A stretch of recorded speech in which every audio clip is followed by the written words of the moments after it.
And a good afternoon, everyone. Welcome to Issues and Attitudes. My name is Jeff Owens, Interim General Manager at WEIU TV and Radio. My student co-host is Tristan Thomas. Hello. Good afternoon, everyone. And we have a very important guest today. That's Dr. right. David Glassman, EIU President, is here. Thanks, Jeff. Glad to be here. Thanks for the invite. It's always glad to get you on here, once or twice a year and talk EIU, all things Eastern. So let's just throw it out there a little bit. From your point of view, how are things going this semester, and what's new at EIU? I think things are going great this semester. Certainly everybody's glad to be back in person. It's a great deal of excitement that's been expressed throughout the entire semester. I think we're in the 11th week already. And so midterms are behind us. Thanksgiving's just right ahead of us. And after that, 2 more weeks, and we'll close down fall semester 2021. I know when you did your State of the University address, you addressed some of the enrollment, but it seems like that's the one thing that everybody always asks me or asks people when you're on the streets out there. So how would you, talk about EIU enrollment for this fall and as we head into the spring? Sure. Prior to this year, we had been 3 years in a row of increased enrollment and also larger classes in our freshman class year over year. So that's really good momentum that we were having. COVID was a challenge for us, hard to get out and create the relationships with our students and so on. But we did incredibly well. This fall, we are only 16 students less than we had the previous fall, and we consider that a great win. We had some pleasant surprises and some other challenges. Our greatest challenge was in our incoming class of new freshmen. That went down a little bit. And the biggest surprise was our international students that grew incredibly this fall over the previous fall, and over 200 new international students joined EIU for fall 2021, and so that balanced us off. So we're real pleased with the outcome, and now it's full speed ahead to recruit for the fall class of 2022. And we can do in person. Now there's people taking tours or visiting. In fact, there's one this week on campus. So that helps a lot as well. That one-on-one and the personal touch helps so much. That's our brand at EIU. A number of students, when they're first looking for their college experience, they may have EIU as their second choice or third choice. Then once they come on campus, visit an open house, talk to our faculty, see the beauty of our campus, all of a sudden we're number one, and that changes their interests. And so that's why it's so important to get students on our campus to feel the friendly vibe that we have here, and that's our brand, and we do it better than anyone else. Yeah, also from the State of the University address, you made your plans known to retire. What went into that decision? Well, that's, it's always a real difficult decision to think about retirement. This year is my 41st year in higher education. I started my first faculty job in 1980. And you start to think about it, and I don't know if there's ever a good time because I love what I do. I love EIU. I love what we've been able to accomplish over the last 7 years. My contract was coming to a close, my second contract, and so I thought, once we navigate our way through COVID, and I was here navigating and helping the university get through the budget impasse, and we're on a great trajectory now with our new brand and increasing enrollments. I thought this would be a good time for me, and so I did it. It wasn't easy. In fact, I made a point of stating it in the State of the University address so that I could be public with it. I gave myself 20 months before retirement just so I wouldn't have to spend the time going back and forth on the pros and cons, which I did spend a lot of time doing that prior to making the decision. So you'll actually retire in the middle of 2023, right? July 30th or July 1st? June 31st. June 31st. Okay, there you go. So we have the record set. The other thing that's been really on top of people's mind, and it's not quite as important as the president retiring from university, but the Douglas Hall naming. Where do we stand right now on the timeline, and what's next? Okay, the first stage, of course, was to examine whether there was a recommendation to change the name of Douglas Hall. And you know that this has been debated at least 3 times in the last decade. It's a very difficult question because on both sides of retaining the name to commemorate the Lincoln-Douglas debates that took place in Coles County has a lot of legitimacy. Also on the other side, to not have a building named after a strong racist individual who used that to better his political position and political life, with our students, many of them not wishing to live in a residence hall that had that name on it. Both sides, very, very logical and very reasonable sides on that debate. So we have a process on campus, and that's to go through a university naming committee. And the university naming committee has looked at it. This is the third time it has looked at it. The first two times, the university naming committee recommended that the name continue to be Douglas Hall. This last time, the naming committee decided that they thought it was time for a change. And they recommended that Douglas Hall be renamed. Now, for everybody's purposes, there is only one group that can name or rename a physical structure on this building. And it's not the University Naming Committee, it's not the President's Council, and it's not myself. The only ones who can name a building or rename it is the EIU Board of Trustees. And so they have not weighed in on this question yet. But the second piece of after the University Naming Committee making that recommendation was to find what suitable names would be out there that if the Board of Trustees did decide to change the name, what we would suggest to them as an appropriate name. And that's what's taken place over the last several weeks, about 3 or 4 weeks. I reached out to the entire community, Yes. the EIU community and the community beyond, for suggested names. They have come to me. I'm reviewing them right now. And the next step would be for me to take that list of potential names and boil it down to the ones that I believe are most reasonable. That is, that reflect EIU the most. And they will go then to the University Naming Committee, and they will look to see, are these names reasonable? Are there any names that they would suggest taking off the list?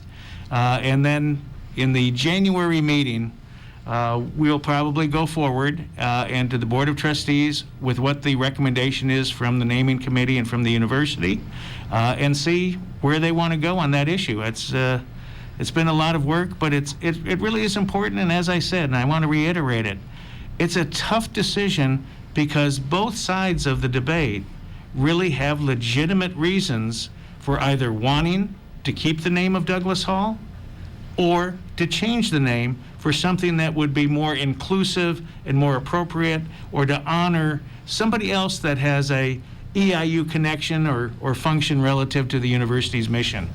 That was a well thought out answer. That answered a lot of questions. So, to me, so I appreciate that honest answer, Sure. sir. And I know that it's not a question that is fun to talk about. It's for the fact that there are two sides, and you want to make sure that everything is done as evenly as can. The Board of Trustees meets on this Friday. Is there anything on there that's also big news or potential big news, or is this more of a regular meeting here in November? More of a regular business meeting. We'll talk about the budget and where we are to date on our budget. We'll have a couple of things that always come up at this time. So nothing really out of the ordinary there. In the President's report, we're going to have 2 presentations. One talking about the new EIU food pantry, and we'll talk about why we went in that direction and how the positive reception to it has gone so far. And the other is the Doug DiBianco gender inclusive community that has their own space on campus now for learning and living. So 2 very, very interesting and very positive moves and changes on our at our university. That's interesting. Yeah, you mentioned like establishing a brand for EIU, like a new brand before you step down. What does that brand look like? What goes into that? What I meant was after the impasse, we worked on creating a new brand for the university, and that's our all-in brand. And we'll continue with that messaging. This is an institution that is really dedicated to students and to student success. And in order to do that, everybody on this campus has to work to that shared value, that our students are important, they need to have a great environment to learn and to live, and that we need the supports in place so that students can persist and move all the way to graduation like you're going to do in May. Yep. And congratulations on that. Thank you. So that is our brand. It's high touch, high engagement, opportunities inside and outside the classroom where we meet the students and we know their names. They're not just a number here. We are sized for success, and that's what we're trying to communicate to the prospective students and their parents, that this is a place that you can come and you can flourish, you can make lifetime friendships, you can have respect and a welcoming environment by the faculty and everybody else at EIU, and it's just a special place. It always has been, but sometimes you have to articulate that message, and that's our brand, and we're articulating it the very best we can. And one of the things that Eastern is doing also is this EIU Scholars Program for local students who are coming into Eastern, where they get free tuition, basically. Could you expand on that? Jeff, this is incredible. This is an incredible opportunity for students living within 50 miles from our campus. It affects 20 different counties. And even if you reside outside of that 50 miles, but you're in a county that's touching that 50 miles, you have this scholarship opportunity. We are leveraging the financial aid of the university and whatever federal and state support that the student would have. And then we're putting an added bonus on that, and that's coming from our Aim High money. And the qualifications are that you have to be eligible for Aim High. That is, you have to be a U.S. citizen, and you have to be from Illinois, and of course the 50-mile radius certainly deals with that. And your family adjusted income would be under $100,000. And there's a lot of families in our 20-county area that can take advantage of this. And what it does is it covers completely 100% of your tuition and fees for all 4 years. And that's just a spectacular opportunity for students around the area. As a regional comprehensive public university, our first priority is to our region. That's why EIU was created, to help our region and then to help our state. And we want to make sure that every student, every high school graduate in our 20-county area has that ability to attend a top-rated university, EIU, without any extra out-of-pocket costs. I mean, it's phenomenal. Yeah. And so if I get that right, then people could commute here and really have no other expenses. They don't have to stay on campus, correct? That is correct. They do not have to stay on campus. If they wish to, they would have that expense, but that's half the amount of what a normal student would pay. And if they're commuting, they will graduate with no out-of-pocket cost and debt-free. You can't beat that. We'll go back to high school now, do you? Yeah. Because I think Muhammad would probably run to the borderline there, but that's an incredible thing. It is. We're really excited about it. There's also a scholar program with Sarah Bush Lincoln Health Center. Can you talk about that, please? Sure. Sarah Bush Lincoln has been an incredible partner with EIU over the years, since forever. Yep. And it continues to be this outstanding partnership where we try to help each other with a synergy in helping the hospital district and the hospital district helping EIU, and together helping our community. Well, as we know, there's a major nursing shortage throughout the state as well as in our region, particularly in rural areas. And so we have the new Gail and Richard Lumpkin School of Nursing, which is very exciting for us. It's transformational on our campus, and it is up and running right now. And so what Sarah Bush Lincoln helped us with is to have 5 to 6 or 7 students each year who live again within our region, the region that Sarah Bush Lincoln, yeah. Boy, that's a tongue twister. Yeah. Sarah Bush Lincoln Services, and that these students will come to EIU and they will have everything paid for them. Not just their tuition and their fees, but also their housing will be paid, and there'll be Sarah Bush Lincoln scholars, nursing scholars on campus, and they're going to continue to do this for about 4 or 5 years. And that's just, it's just fantastic. And we are so grateful to Sarah Bush Lincoln and the administration of the hospital district that I can't tell you. They are just wonderful, wonderful group to work with.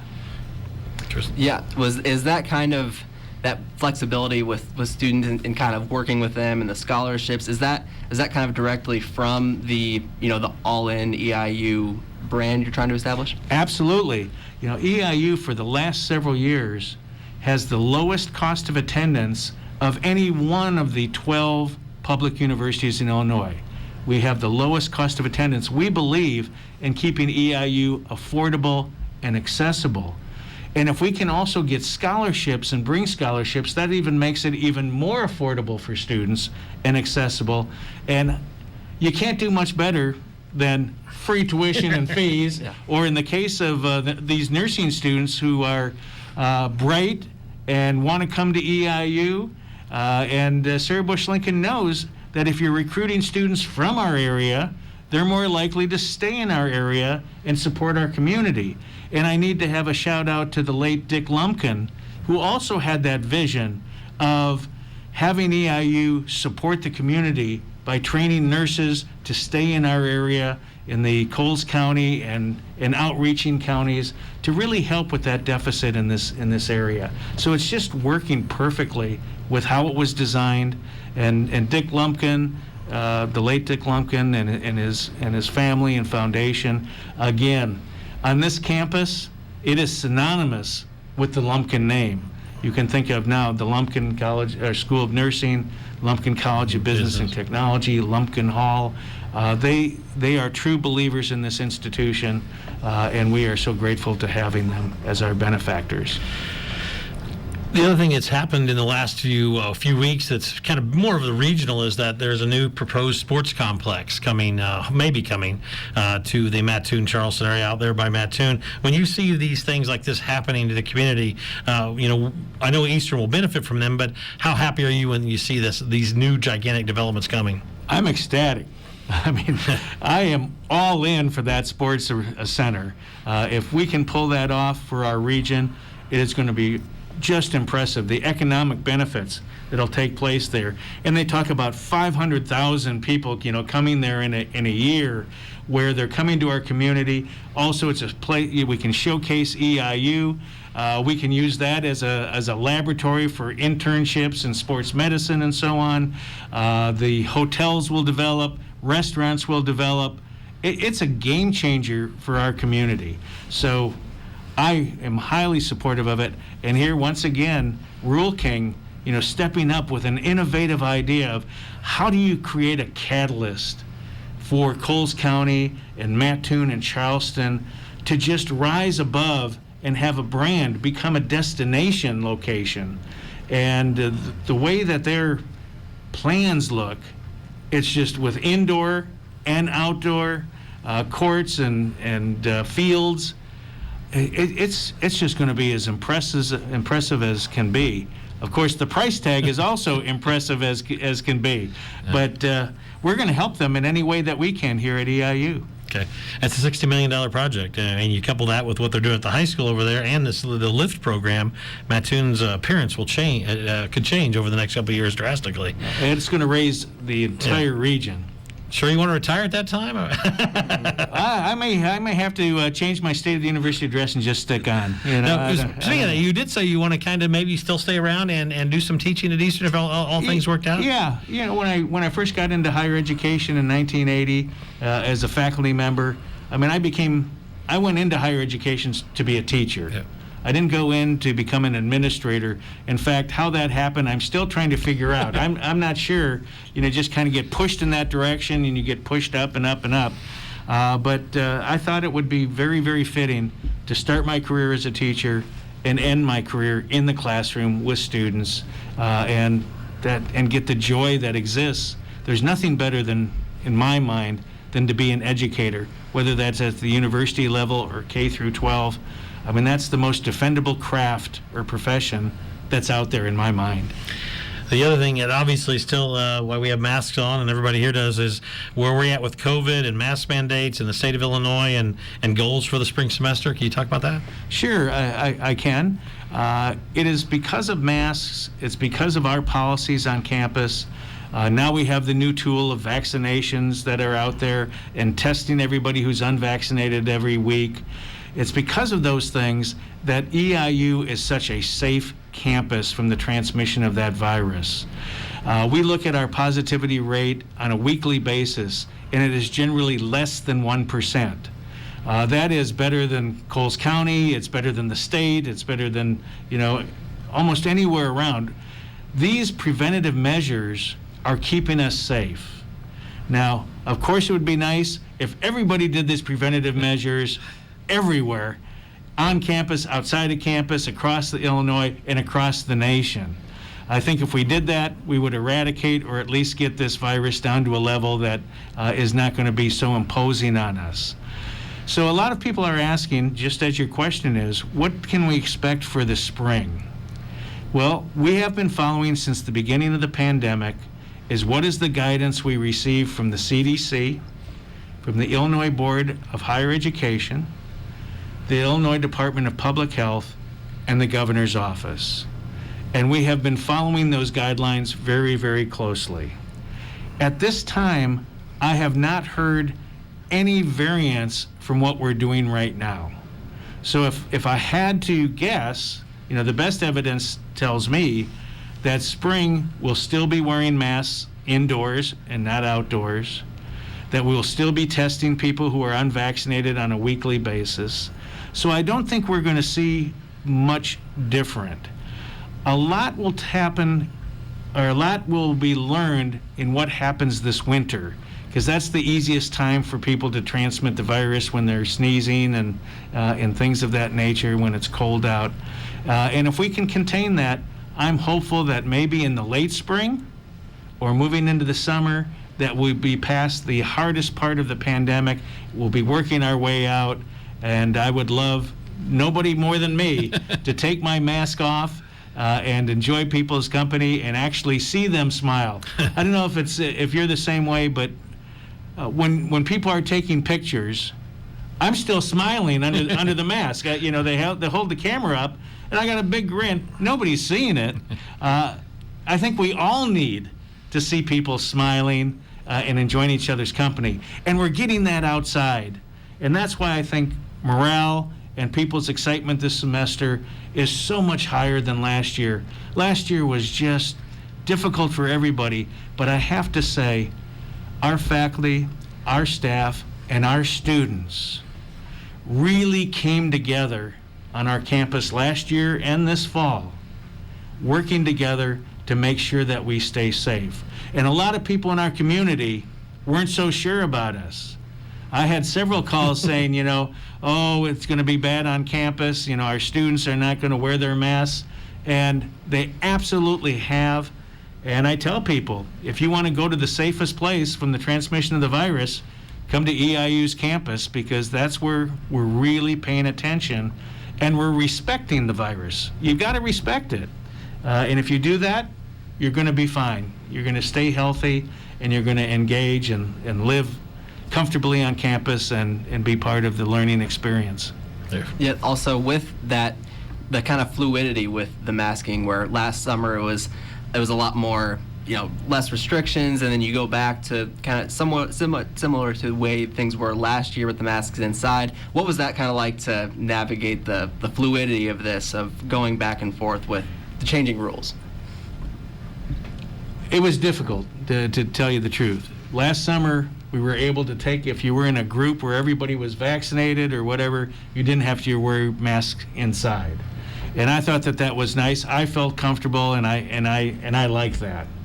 And then when the mandate came back that you have to wear masks indoors, no matter whether you've been vaccinated or not, as long as you're not in your own private office, I knew that people's morale would decrease with that. And it did, and I heard about it. But I've always said that we don't really know everything about this virus, and we don't know what's going to change during the course that this virus is so active and that we would stay at EIU adaptable and flexible, and we would change in whatever direction we had to in order to keep us safe. So I was comfortable making that decision, following the guidance, but I knew it was tough for me too, to all of a sudden, boy, you were just getting used to a conference room, where you're meeting with 5 or 6 people, everybody fully vaccinated, to just take your mask off and enjoy that conversation. I'm hoping that maybe that'll be the next first step. At EIU right now, 79% of our employees are fully vaccinated. And about 76 or 77% of all of our students are. So we're really close to that 80%, where you're supposed to really have a great handle on it and mitigate that virus. I mean, we're right there on that doorstep. Which is twice as much as the county's average, correct? Absolutely. Yeah. County's average, I think, is 38, yeah. 39. Yeah. So we're doing everything right here, and that's a testament, to our faculty, staff, our employees, and our students. A couple more minutes left with Dr. David Glassman here at Eastern Illinois University today. The science building, an update. I know that's been one of the things you're working on. Where are we at in the process there? Glad you asked, Jeff. I mean, the new science building, because right now our life sciences building is going under a $6.8 million renovation of its HVAC and mechanicals, and I was listening to the banging and so on as I was walking over here, so I'm glad to see that going. But it's the new science building that people are talking about. This was a $118 million appropriation from the state. $11.8 million has already been received or allocated, and that's going into the architectural and structural design of the building.